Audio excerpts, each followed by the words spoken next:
Мы продолжаем разговор о майолике из коллекции Медичи, в основном из коллекции Медичи. В конце XV и потом в XVI веке огромное количество майолики производилось в одном маленьком итальянском городе – в Урбино. В XVI веке Урбино был центром производства майолики в Италии. И в прошлом фильме мы обещали рассказать, почему именно этот город стал одним из важнейших центров искусства в Италии, конкурируя за звание столицы искусств, между прочим, с Флоренцией и Сиеной.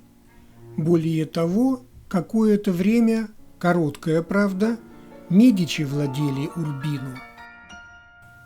Между прочим, эта картина считалась утерянной, и когда она снова появилась, никто, даже Сотби, не понял, что это Рафаэль.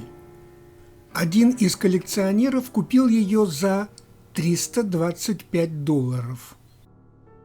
Лоренцо был, между прочим, отцом Екатерины де Медичи, королевы Франции. А еще Урбино важен для нас, потому что существует версия, по которой часть коллекции Медичи – это сервиз, созданный для урбинского герцога Гвидобальдо II де ла Ровере, который был сыном Франческо Мария, который был племянником папы, а также приемным сыном Гвидобальдо де Монтефельтро. Во всем этом легко запутаться, но все это важно, потому что хорошо бы понимать тот контекст исторический, географический и политический, в котором создавалась майолика из наших фильмов. Поэтому давайте по порядку. Город Урбино известен с VI века, когда византийский генерал Велизарий отбил его у остготов. Эти снимки я сделал в совершенно потрясающей базилике Сан-Витале в Равенне. Примерно к концу XII века городом и территориями вокруг него стал владеть дом Монтефельтро. Дело в том, что многие крупные города Европы к началу позднего Средневековья де-факто управлялись одной семьей. В Италии, например, в Падуе, это была семья да Каррара, в Болонье – Бентивольо, де ла Скала в Вероне, Висконти, а затем Сфорца в Милане, Медичи во Флоренции, Д'Есте в Модене и Ферраре, Гонзага в Мантуе, Монтефельтро, вот как мы видим, в Урбино, Малатеста в Римени, Орсини и Колонна в Риме и так далее.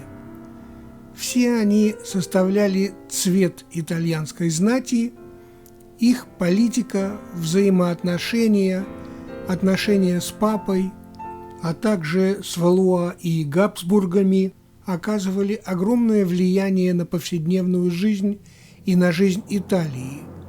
Огромно также и влияние этих семей на развитие искусства эпохи Возрождения. Большинство из сокровищ итальянского искусства, которые мы видим не только в любом уголке Италии, но и во всех ведущих музеях мира, были заказаны, оплачены, любовно собраны и сохранены для нас знатными семьями Италии. Все это, конечно, сочеталось с борьбой за власть, порой весьма кровавой. Маленький пример. Я упомянул о семье де ла Скала в Вероне. Так вот, одна из Скала, Беатриче Реджина де ла Скала, в конце XV века построила в Милане готическую церковь. Почему в Милане? Да потому что она вышла замуж за герцога Бернабо Висконти. То есть официально он герцогом тогда не именовался, а именовался господином или правителем Милана. Беатриче Реджина была, соответственно, дочерью правителя Вероны. На месте этой церкви в XVIII веке был построен оперный театр, получивший поэтому то же имя – театр Алла Скала. Вот, кстати, фреска Андреа ди Бонaiuto, которая находится в испанской капелле Санта-Мария-Новелла во Флоренции. Мы уже говорили об этой фреске в связи с Давидом Микеланджело, который должен был быть поставлен на крышу Флорентийского кафедрального собора. Мы уже говорили в одном из фильмов, какую роль сыграло, так сказать, заступничество Леонардо в отказе от этой идеи. Давайте посмотрим на эту фреску чуть подробнее, это интересно. Андреа ди Бонaiuto работал, по-видимому, с великим Арканией, о котором мы так много говорили в фильмах об Арсан-Микеле. Базилика Санта-Мария-Новелла, в которой эта фреска находится, церковь доминиканская, поэтому на фреске изображено довольно много доминиканских монахов в таких черных плащах. Черно-белые собаки были их символом.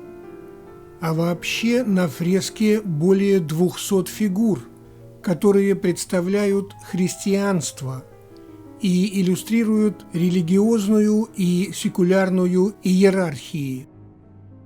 Справа 3 доминиканских святых. Святой Петр Мученик посылает собак собрать заблудших овец и защитить их от волков. Святой Доминик обращается к народу с проповедью, а святой Томас спорит с еретиками.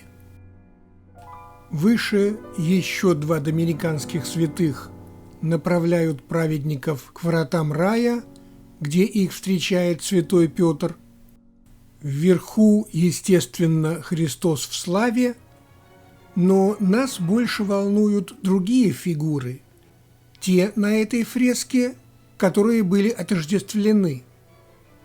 Вот, например, на почетном месте, сразу перед огромным кафедральным собором флорентийским, сидит папа Иннокентий VI. Сбоку от него 3 светских правителя. Король Карл IV, император Священной Римской империи, Петр I Кипрский и Амадеус VI, граф Савойский. Интересно, что все они чуть ниже папы. Мы помним, что в это время происходила серьезная борьба за главенство между церковью и светской властью. Эта борьба началась, но не закончилась спором об инвеституре. Понятно, что на фреске в церкви папа выше светских правителей.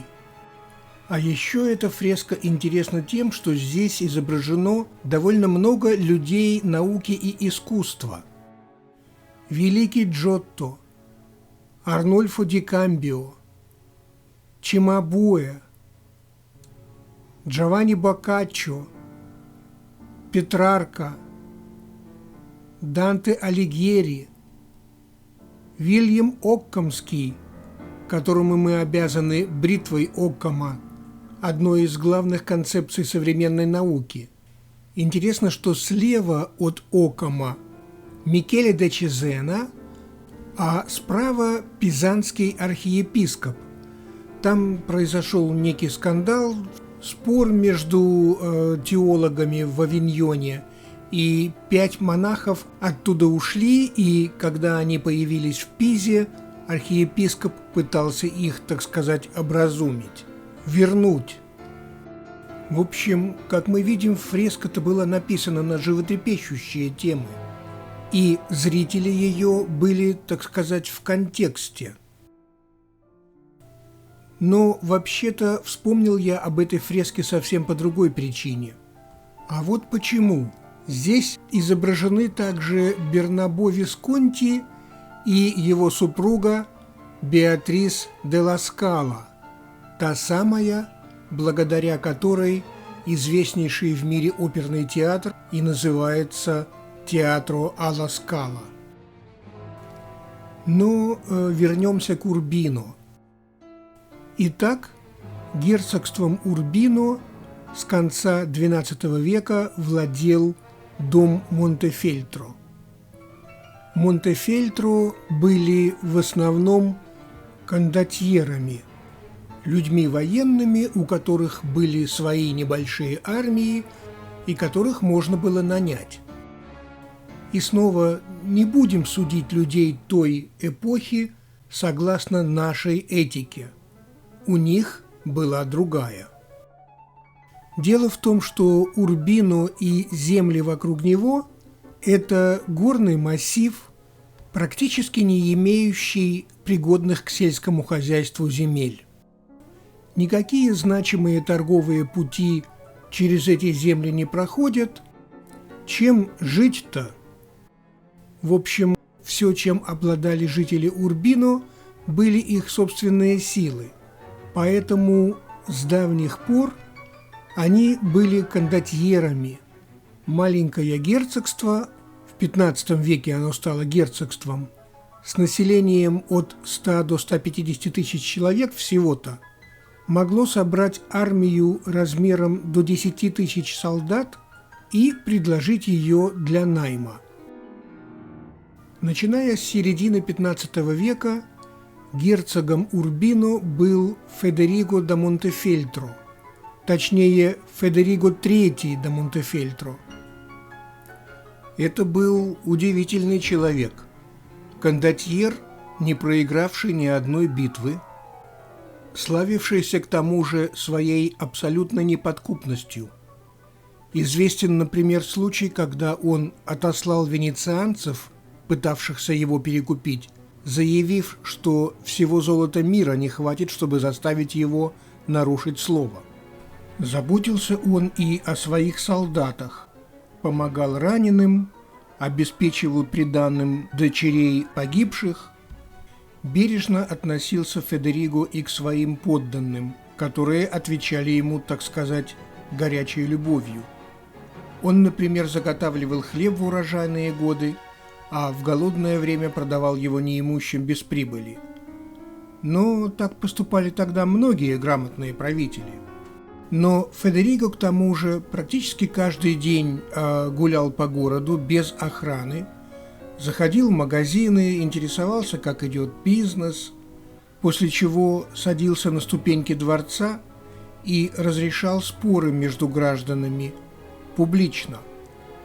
Как и в древних Афинах, все граждане Урбино, вне зависимости от дохода или социального положения, были равны перед законом. Но нас больше интересует другая сторона его деятельности. Федериго построил в Урбино дворец, который считался чудом. Даже Лоренцо Великолепный, его современник, посылал своих мастеров в Урбино поучиться, перенять опыт, и затем они использовали чертежи дворца и убранства дома во Флоренции. Герцог собрал огромную коллекцию произведений искусства и библиотеку, с которой могли соперничать лишь папская библиотека в Риме да библиотека Медичи во Флоренции. Федериго был одним из тех лидеров, которые подтолкнули Никколо Макиавелли написать самую знаменитую свою книгу «Иль Принчипе», которая, между прочим, почти всеми понимается неправильно. Правда, он писал ее для одного из Медичи, пытаясь вернуться из опалы, не получилось. В общем, не зря герцога Федериго да Монтефельтро называли светочем Италии. Конечно, никого нельзя красить одной розовой краской. Федериго, например, участвовал в заговоре Пацци, попытке убийства братьев Медичи в соборе во время пасхальной мессы. Мы подробно говорили об этом в одном из предыдущих фильмов. Небольшая, но хорошо обученная армия Федериго стояла у границ Тосканы, готовая войти по сигналу. После провала заговора он армию увел. Ну вот, в Урбино был блестящий двор, не менее блестящий, чем во Флоренции. Ключевую роль здесь играла невестка Федериго, это была Елизавета Гонзага, жена его сына Гвидобальдо, одна из самых образованных и блестящих дам Европы. В те времена Урбино привлекал лучших художников, поэтов и философов Италии. Здесь работал, например, Пьеро делла Франческо, чей портрет Федериго и его жены висит сейчас в Уффици. Там, кстати, очень интересно, на оборотной стороне, которую обычно не замечают, а там весьма интересное аллегорическое описание военных побед Федериго. Здесь и римские триумфы, и Петрарка. Когда мы попадем в Уффици в этих фильмах, я расскажу подробнее об этой картине. Пьеро делла Франческо был, между прочим, учителем Луки Синьорелли, а также отца Рафаэля, Джованни Санти, который тоже был придворным художником при Урбинском дворе. Рафаэль ведь и родился в Урбино. Но не только художниками и архитекторами был славен Урбинский двор. Здесь работал, например, Бальдасаре Кастильоне, один из светлейших умов Возрождения. По-видимому, он был безнадежно влюблен в герцогиню.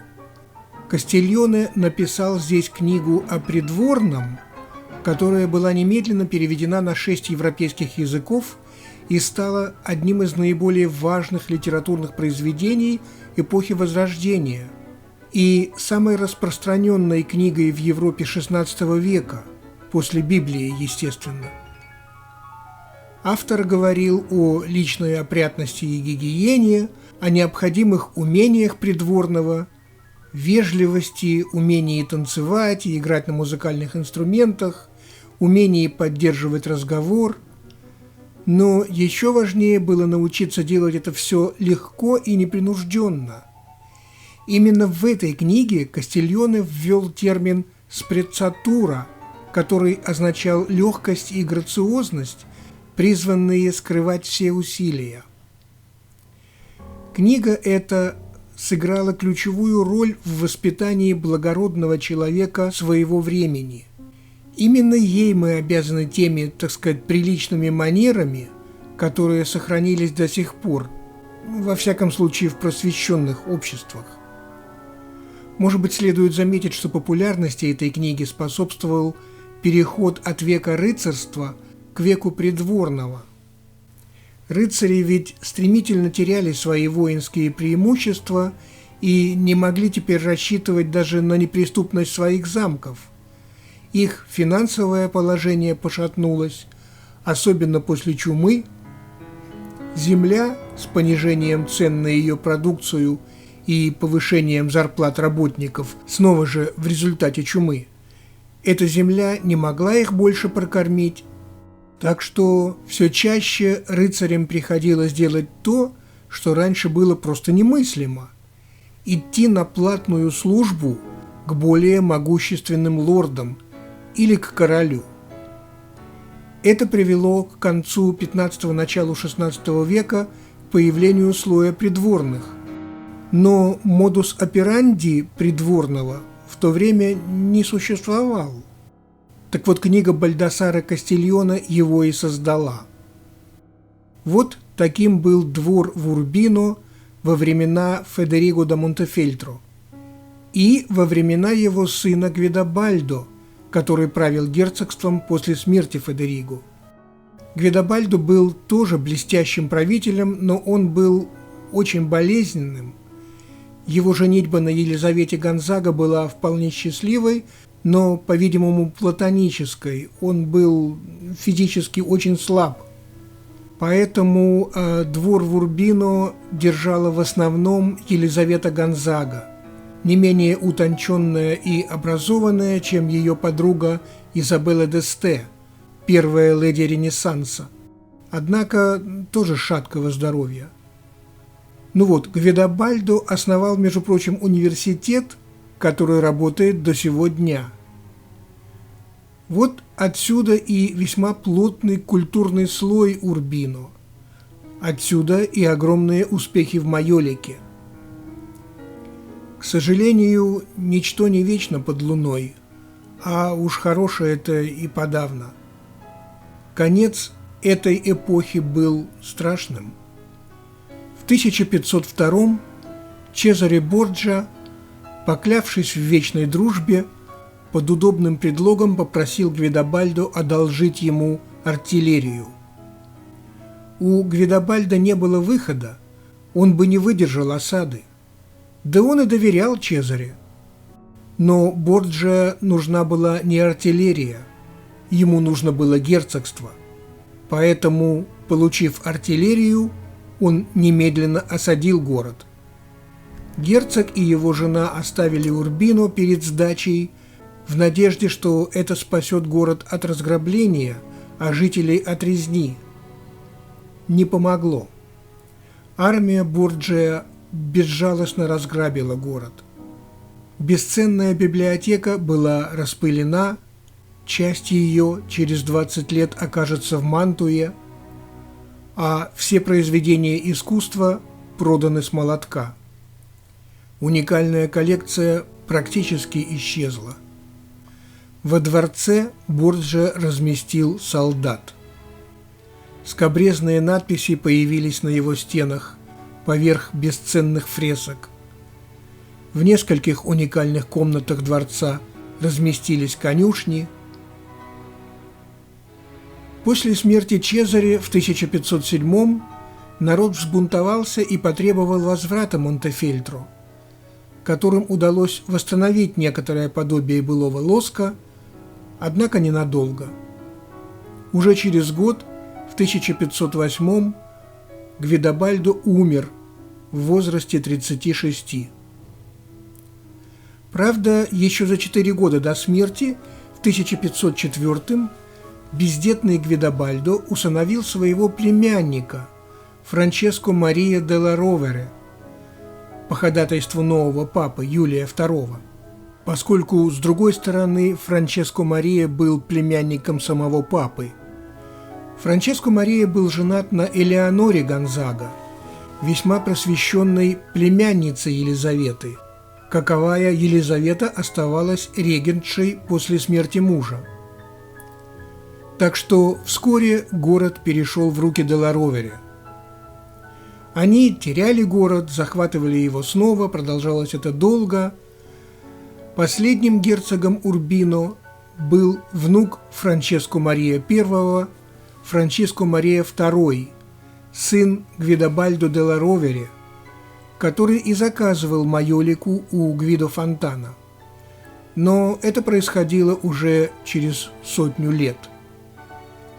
В конце концов, в 1526 папа Урбан VIII сместил делла Ровере, ну или Франческо Мария II, не имея наследника, так сказать, мужеского пола, его сын Федериго Убальдо делла Ровере умер 3 годами раньше, 18 лет от роду. Так вот, может быть, Франческо Мария II сам передал герцогство папе. Книжные сокровища герцогов, снова собранные делла Ровере в течение 100 лет, были вывезены в Ватикан. Последняя представительница рода, Витория делла Ровере, дочь рано умершего Убальдо, в 1637 вступила в брак с великим тосканским герцогом Фердинандо II де Медичи. Там сложнее. Годовалую Викторию обручили с ее двоюродным братом, 13-летним Фердинандом II. Да, ну так вот, в январе 1628 Франческо Мария II делла Ровере оставил завещание, в котором своей наследницей объявлял внучку. Когда 3 года спустя, в 1631, он умер, Виктория должна была унаследовать имущество и владения герцогов Урбинских из дома делла Ровере. Однако присоединению герцогства Урбинского к Великому герцогству Тосканскому воспрепятствовал папа Урбан VIII. Он не мог допустить такого усиления Флоренции. Поэтому Виктория получила во владение только движимое имущество, включавшее, правда, богатую коллекцию картин герцогов Урбинских, с шедеврами кисти Тициана и Рафаэля. Так вот, существует гипотеза о том, что часть коллекции Майолики пришла в Барджелло из того, так сказать, приданого, которое привезла во Флоренцию Виттория делла Ровere. Правда, эта версия пока не подтверждается документами. Ну вот, я собирался рассказать об Урбино в начале фильма. Мне казалось важным понять, почему там сконцентрировалось такое количество великолепных мастеров майолики. Мы ведь много говорили о том, почему Флоренция стала центром искусства.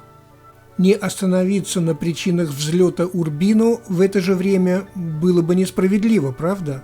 Уж если мы говорим о произведениях искусства оттуда. Важно ведь понимать контекст, в котором все это произошло. Но это заняло все время фильма, и его уже не осталось на собственном майолику. Ну что ж, в следующий раз.